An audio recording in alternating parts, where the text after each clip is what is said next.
नमस्कार दोस्तों एक 7 साल का लड़का जो अपने उम्र के लड़कों के साथ खेला करता था अपने मोहल्ले में। पिता उसके कांस्टेबल थे मुंबई पुलिस में। ईमानदार था उसके पिता को ये नहीं मालूम था कि उनका बेटा एक दिन डॉन बनेगा और मोस्ट वांटेड क्रिमिनल बनेगा। नहीं मालूम था उनके पिता को। हम बात कर रहे हैं दाऊद इब्राहिम की। खबर यह आती है कि दाऊद इब्राहिम को जहर दे दिया गया है, उसको मारने की कोशिश की गई है कराची में। तो आज हम दाऊद इब्राहिम की स्टोरी जानेंगे। इसका जन्म जो हुआ था वो 26 दिसंबर 1955 में हुआ था महाराष्ट्र के रत्नागिरी में। इसके पिता का नाम था इब्राहिम कासकर और ये कांस्टेबल थे मुंबई पुलिस में। इसकी माँ जो थी वो हाउसवाइफ थी और इनका नाम था अमीना बाई। ये डोंगरी इलाके में रहा करता था और इसको इसके स्कूल से निकाल दिया गया था। इसका पूरा नाम दाऊद इब्राहिम कासकर है। परिवार जो था वो एक आम जिंदगी जीना चाहता था, लेकिन इसके जो सपने थे वो बहुत ही बड़े थे। इसको बहुत जल्दी नाम कमाना था, बहुत जल्दी पैसा कमाना था, जो कि मुमकिन नहीं है यार। आप जब मेहनत करोगे, ईमानदारी से मेहनत करोगे, तभी तो पैसा कमा पाओगे। लेकिन इसके इरादे कुछ और थे। इसको बहुत जल्दी से आगे बढ़ना था। जैसे जैसे ये बड़ा होता है इसकी आदतें बिगड़ती गई। ये कुछ आवारा लड़कों के साथ घूमने लगा। इसके पिता ने उसको मना भी किया कि बेटा अच्छे रास्ते पे चलो, ये सब चीज़ों में कुछ नहीं रखा है। ये माना नहीं। धीरे धीरे चोरी, डकैती और भी बहुत गलत काम करने लगा ये।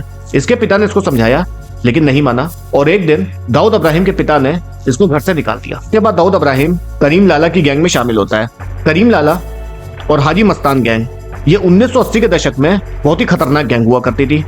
मुंबई में इन लोग का बोलबाला था। करीम लाला की गैंग में शामिल होता है, उसके बाद ये हाजी मस्तान की गैंग में जाता है और दाऊद इब्राहिम इन दोनों गैंग से बहुत आगे था, 4 कदम आगे था। किसी को नहीं मालूम था कि ये लड़का एक दिन दुनिया का डॉन बनेगा। इसने इन दोनों गैंग को पीछे छोड़ दिया और बहुत तेजी से आगे बढ़ता गया।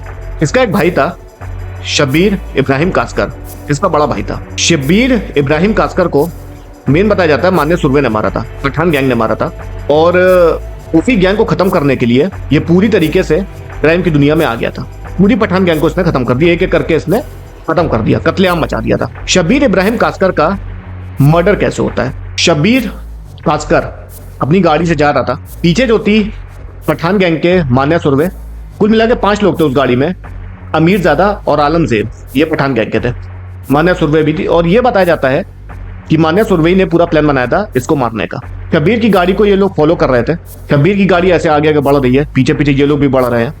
ये लोग रुकने का इंतजार कर रहे थे कि जल्दी गाड़ी कहीं रुके तो बस हम अपना काम करके निकले। गाड़ी चलाई जा रही थी, ड्राइवर गाड़ी चला रहा था। शब्बीर की गाड़ी एक पेट्रोल पंप पे जाकर रुकती है। पेट्रोल वाले से बोलता है कि पेट्रोल डालो इसमें। पीछे से तेजी से एक फिल्मी स्टाइल में आ जाती है मान्या सुरवे की गाड़ी। मान्या सुरवे भी बहुत बड़ा गैंगस्टर था, बहुत बड़ा गैंगस्टर। इसके बारे में भी इसकी भी स्टोरी लेके आऊंगा। तो मान्या सुरवे, अमीरजादा और आलमजेब बैठे हुए थे। ये लोग उतरते हैं और धड़ाधड़ गोलियां चलाना स्टार्ट कर देते हैं। गोलियां मारते रहते हैं। जितने भी आसपास के लोग थे, पेट्रोल पंप का जो स्टाफ था वो वहां से हट जाता है, भाग जाता है। सब एकदम दहशत हो जाती है, इतनी गोलियां मारते हैं उसको। अपना काम करके ये लोग निकल जाते हैं और शब्बीर जो था वो मर जाता है ऑन द स्पॉट, उसकी डेथ हो जाती है। ये लोग नशे में भी थे, मान्या सुरवे और जितने भी ये पठान गैंग के मेंबर्स थे सब नशे में भी थे। इन लोग ने कहा चलो दाऊद इब्राहिम जहाँ रहता है वहां पे चल के उसको धमकाते हैं, उसको डराते हैं। अब जाते हैं ये लोग, उसके गली में पहुंचते हैं, उसके एरिया में पहुंचते हैं, दाऊद इब्राहिम के एरिया में पहुंचते हैं। वहां पे भी ये लोग हंगामा करते हैं। सामने से दाऊद इब्राहिम की भी गैंग जो है वो फायरिंग स्टार्ट कर देती है और पठान गैंग जो है वो भाग जाता है। दाऊद इब्राहिम का जो भाई है वो काफी देर तक आता नहीं है। दाऊद इब्राहिम पूछता है कि भाई कहाँ गया, ये क्यों नहीं आई है? खबर आती है कि वो मर गया। दाऊद इब्राहिम कहता है पता लगाओ किसने किसने मारा। तो पता लगाया जाता है तो बोला जाता है कि पठान गैंग के मेंबर्स ने मारा है। दाऊद इब्राहिम क्या करता है, उसके अंदर इतने बदले की भावना आ गई थी और उसने सोच लिया था कि पूरी पठान गैंग को खत्म कर दूंगा मैं। और वही किया उसने, एक एक करके पठान गैंग को उसने खत्म कर दिया। मान्या सुरवे का एनकाउंटर हो गया था, पठान गैंग के सारे मेंबर्स को उसने खत्म कर दिया। अमीरजादा, आलमजेब इन दोनों को मार दिया था, पठान गैंग खत्म हो चुकी थी। दाऊद इब्राहिम दुबई भाग गया था और वहां भी ये बताया जाता है कि बड़ी आलीशान जिंदगी वहां जीता था ये। दाऊद इब्राहिम तो दुबई में था, लेकिन इसकी पूरी गैंग जो थी वो बहुत ज्यादा एक्टिव थी मुंबई में। तो वहां बैठे बैठे ये अपने पूरी गैंग को ऑपरेट करता था और इस गैंग को चलाता था छोटा राजन। इसके बाद इसने एक कंपनी खोली जिसका नाम था डी कंपनी और ये कंपनी जो थी सारे इलीगल काम करती थी। इसके बाद दाऊद इब्राहिम का नाम आता है 1993 ब्लास्ट में। मुंबई में ये ब्लास्ट हुआ था।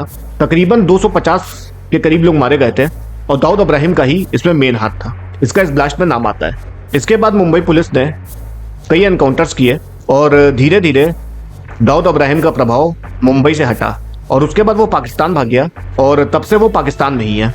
और इसके बाद 2003 में इसको ग्लोबल टेररिस्ट घोषित कर दिया गया।